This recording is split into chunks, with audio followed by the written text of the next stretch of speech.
I'd like to introduce the keynote address for the second day, but let me first introduce Mr. Nicholas Veron, the Senior Fellow, Bruegel Peterson Institute for International Economics from the European Union.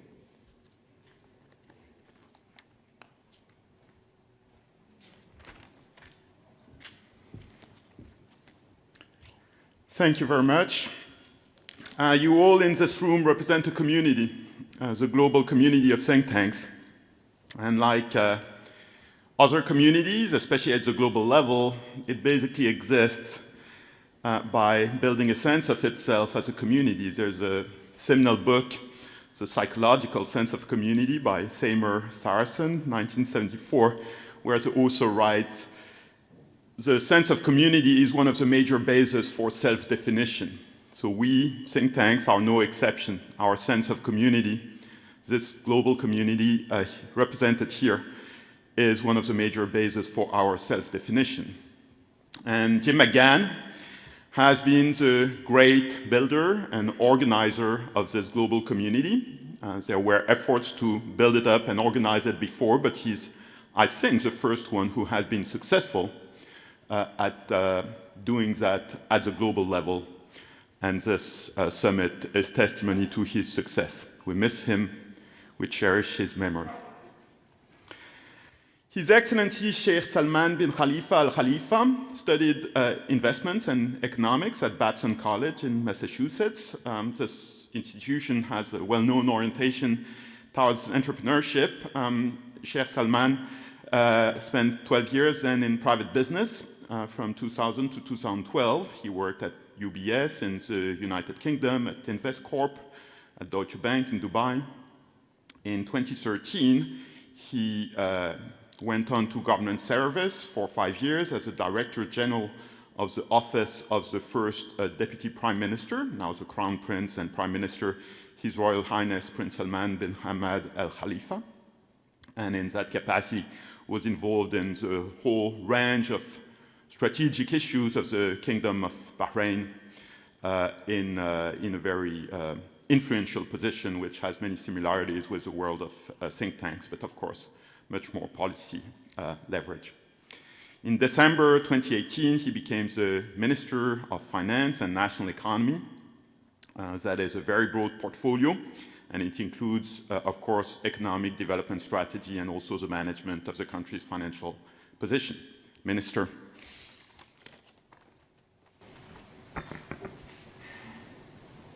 Bismillah ar-Rahman ar-Rahim. Thank you very much for that introduction. Ladies and gentlemen, Your Excellencies, it's a pleasure to be with you here today and a pleasure to see this gathering happening in the Kingdom of Bahrain and hoping that will be a good opportunity for many of you to strengthen collaboration and build ties. Governments have always faced new and at times difficult challenges. From the microscopic to the hypersonic, the multitude of new challenges and the velocity with which they impact our policy making, our execution plans, and our way of life has increased exponentially. As a result, access to considered policy advice from the best minds has become more valuable to leaders and decision makers around the world. Think tanks serve as the oracles of our time, imparting sage advice and trying to predict the future. They are a much needed conduit between the academic and policy-making communities, and also between states and civil society. Given the rapid pace at which we need to contend with risks and challenges today, think tanks act as an independent voice to make complex research relatable, to help leaders and decision makers become experts on a subject area within less than 15 minutes.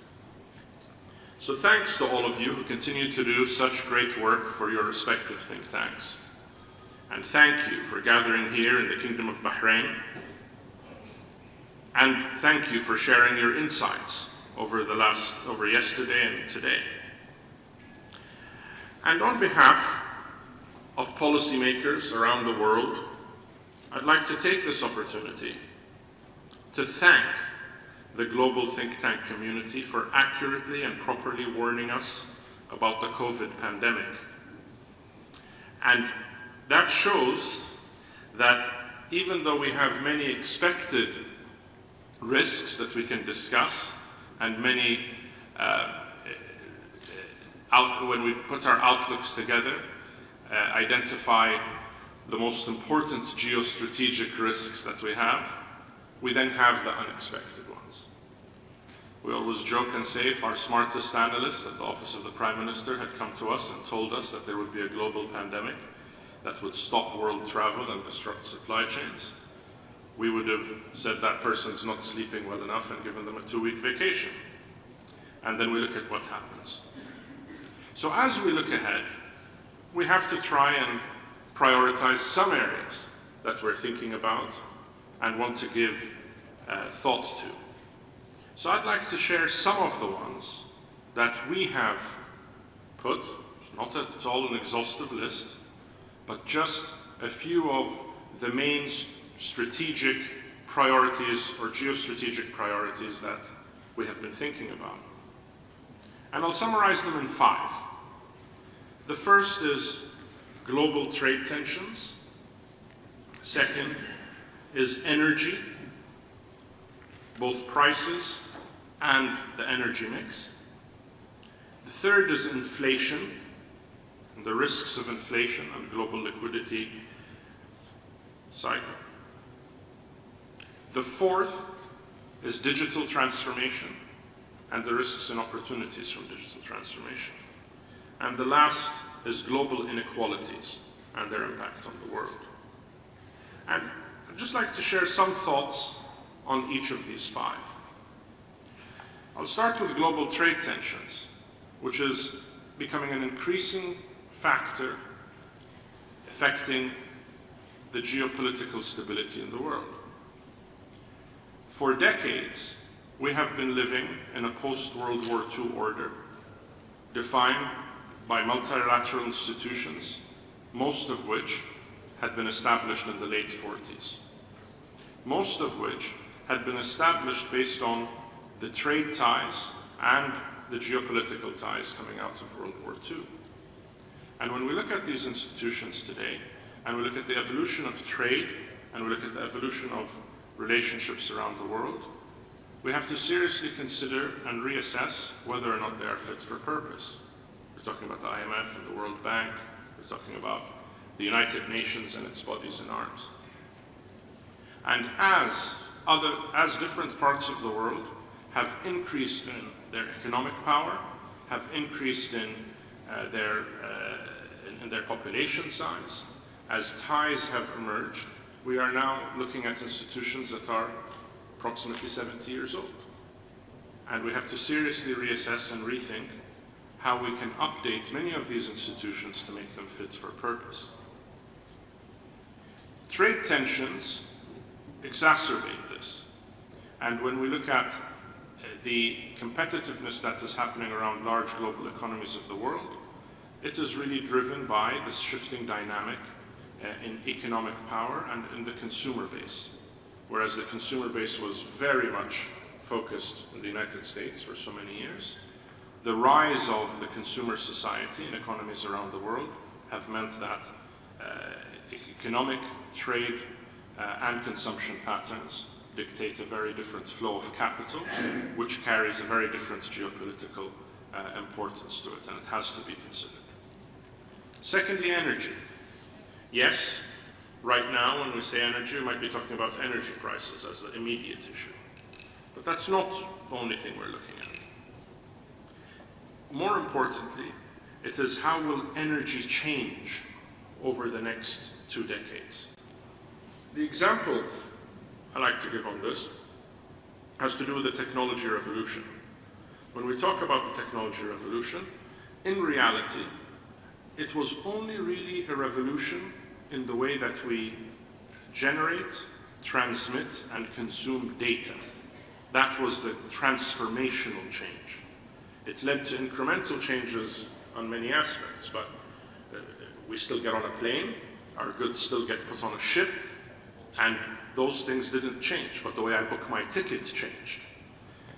And therefore we were thinking to ourselves, if that was the huge transformational change associated with the technology revolution, what would be the next big transformational change? So in the same way that the technology revolution was transformational to the way we generate, transmit, and consume data, looking forward, we feel that the next large transformational change will be in the way that we generate, transmit, and consume energy. Energy will be much more localized in its production. Technology today means that you can power up a house from solar panels on the roof and some backup batteries. That means that large-scale power generation with huge transmission lines may not be a big factor in the future. And as localized power generation increases and is on the rise, it changes the dynamic around infrastructure, around sufficiency, around even, in some cases, the importance of the services provided by central governments. So it has a very large societal impact, let alone the infrastructure impact as well. And it's something that we need to keep in mind. Thirdly, inflation and global liquidity. I am a Minister of Finance, so I can talk about this for hours. I will spare you, and I will try to keep a very short commentary on this. Going into the COVID crisis, the world was already at heightened levels of borrowing and at heightened levels of liquidity that had been pumped into the system. And COVID comes along, and we have an unprecedented, by any historical scale, injection of liquidity. It is multiples of anything that has preceded it, and the scale of that liquidity injection was important to ensure that the world was cushioned against the economic fallout. And it was really needed to be of an extraordinary size to ensure that we were minimizing scar tissue, that the world economic structure itself would not break. It was that important. Now, when we look at that excess liquidity that had been pumped in, we start getting concerned about inflation and the inflationary pressures. And to put it into perspective, shipping costs around the world are double what they were last year. Energy prices in the US are 2.5 to 3 times higher. In Europe, natural gas prices are more than 8 times higher what they were last year. So we are talking about serious pressure on underlying prices, let alone metal prices, and etc., that are all at historic highs. So when we look at that inflation, and we look at the threats of inflation, and the erosion to wealth that can come about as a result of inflation, one of the things that is surprising is how sanguine and relaxed people tend to be about the threat of inflation. And we're only really seeing it in the last month and a half that people are talking about. I remember having discussions with people 2 months ago, and it's not even a fact. It's only going to be transitory, it's only going to be temporary, and now people are beginning to think, actually, you know, this might, the pressures are really there. And for a long time, policymakers just took comfort in the fact that there's so much liquidity in the system, we've pumped in so much money because of COVID, if inflationary pressures start to shock, we'll just pull back that liquidity and things will be fine. Well, it's not that easy, because if you pull back the liquidity, given the levels of that liquidity, you have the risk of triggering a sovereign default cycle, of triggering a corporate default cycle, and therefore that liquidity was there to serve a purpose. But you don't do that, and you really run the risk of inflation. It's an area that we should watch. I've said before that as it currently stands, inflation expectations and inflation outlooks are not reflecting the sum of the parts. We look at the individual components of where inflation is coming from, and they add up to much greater than what the expectations and outlook are. Big portions of this are transitory, but other bits are here to stay, and so we have to really watch and adjust properly. Fourth, digital transformation. The digital transformation that we've seen around the world has had an impact, and a very positive impact, on productivity, on empowering people, on connecting people, has really improved the lives of many. And at the same time, there are risks. And as we look forward, the risks associated with digital transformation are also increasing. Today, whether it comes to backbone infrastructure, whether it comes to moving goods, creating energy, moving people, the importance and the growth of digital of the digital space means that as we look forward, the threats and to that security are also increasing. The cyber threat is increasing, and in some cases is not fully understood. We really need to be focused and giving a lot of thought to the way in which we will protect ourselves in the digital space as nations, as individuals, and also how we will collaborate better.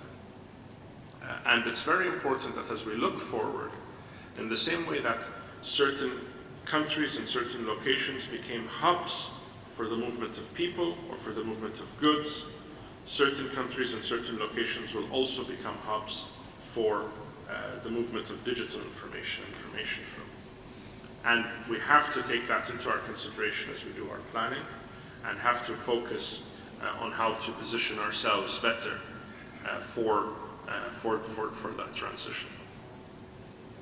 And the fifth point I mentioned was global inequalities. Global inequalities, whether between nations or even within nations, are a serious risk factor. COVID highlighted and showed that those inequalities exist, and as we currently are seeing a recovery from COVID around the world, bar the different strains, and what we're seeing is we're also seeing an inequality in recovery, and the inequality in recovery is coming from differences in policy making, differences in how countries dealt with COVID, differences in how much scar tissue they have in their economy coming out of COVID, but also in terms of resources. And as we look at those inequalities, addressing them is critical. Within countries, exceeding levels of inequality and levels of income has created huge public security, societal, and economic issues. We need to ensure that we are addressing them within the economic order that's currently there, or they will create real problems in keeping that economic order sustainable. And from a national perspective, the inequalities that we're seeing coming out of COVID also play a big problem, also show us the issue. Vaccination rates is an important one. You can end up saying, thank God here in Bahrain, with the foresight of His Royal Highness the Crown Prince and Prime Minister, we had set up a very robust approach to COVID. Today, actually just yesterday, the global Nikkei COVID recovery index issued by Nikkei ranked Bahrain as the #1 country on the COVID recovery index. We have over a 93% vaccination rate, but we are connected to the world, and we will continue to be connected to the world. And therefore, when other countries have single-digit vaccination rates, that means that the whole world together needs to recover from COVID. You can't recover individually from it. And it sets everybody back when we don't have that done on an equal basis. And then within countries, we have seen the rising tensions, most of the rising tensions that we are seeing around the world and within countries has to do with economic inequality. It may be masked, it may be called something else. It may be said, oh, this is racial driven, this is driven. But in reality, you look at it and it has to do with an economic inequality. And because maybe people don't like to say it's because of an economic inequality, or because we are students of history, or we're students of geography, we'll tend to focus on the geographic difference or the historical cause of it. But whenever you close that economic gap, people tend to get along. And when that economic gap opens up, people tend not to get along. And therefore, addressing issues of inequality will be extremely important for us to do. Those are just 5 thoughts that I'd like to share. And in conclusion, I would like to wish you all the best. I'd like to, I hope that you have an enjoyable stay in the Kingdom of Bahrain, and hope that gatherings such as this will happen more often, as it's extremely important to share views and work on solutions together. And look forward to welcoming you all to Bahrain again soon. Thank you.